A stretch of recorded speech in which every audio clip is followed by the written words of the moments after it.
હા, હું ભૂલી ગયો, બધું જ ભૂલી ગયો. મારા દેશને ભૂલી ગયો, મારું નામ ભૂલી ગયો, મારા મા બાપને પણ ભૂલી ગયો. શા માટે? Because of money. અને પૈસાનું મહત્વ હોય છે જીવનમાં. જો યુકેમાં રહેવું હોય ને તો પૈસા વગર કશું જ થતું નથી. અને શું છે તે ઇન્ડિયામાં? હા, કંઈ જ નથી. રોજ મરી મરીને જીવવાનું. અને કામ કરો તો પૈસા મળે. ક્યારે મળે? 1 મહિના પછી, 2 મહિના પછી ને. અહીં તો કલાકોના, મિનિટોના પૈસા મળે છે. અને મહેનત કરતા વધારે પૈસા મળે છે. તો શા માટે હું ઇન્ડિયા આવું? અને શું છે ઇન્ડિયામાં? કંઈ જ નથી. માં, આ બધું જ વિચારીને અહીં આવ્યો હતો.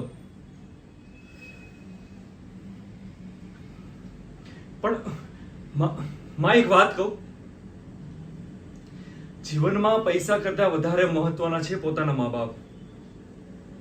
મા બાપના ચહેરા પરની ખુશી એ તું આવીને ત્યારે મને સમજાણી. બસ આખો દિવસ પૈસા પૈસા, મારા મગજમાં પૈસા જ ફરતા હતા. અને પૈસા કમાવાના ચક્કરમાં હું ભૂલી ગયો કે મારી મમતા શું હોય, બાપનો પ્રેમ શું હોય. પૈસા પાછળ એટલો પાગલ થઈ ગયો હતો કે મેં મારા પોતાના મા બાપને જ મારી નાખ્યા. મારા જેવો દીકરો કોઈ મા બાપને ના મળે. મને માફ કરી દે માં, મને માફ કરી દે. હું આ દેશની ઝાકમ જોડ અને પૈસા કમાવાના લાલચમાં એટલો પાગલ થઈ ગયો હતો કે હું મારા મા બાપને જ ભૂલી. મને માફ કરી દે માં, મને માફ કરી દે.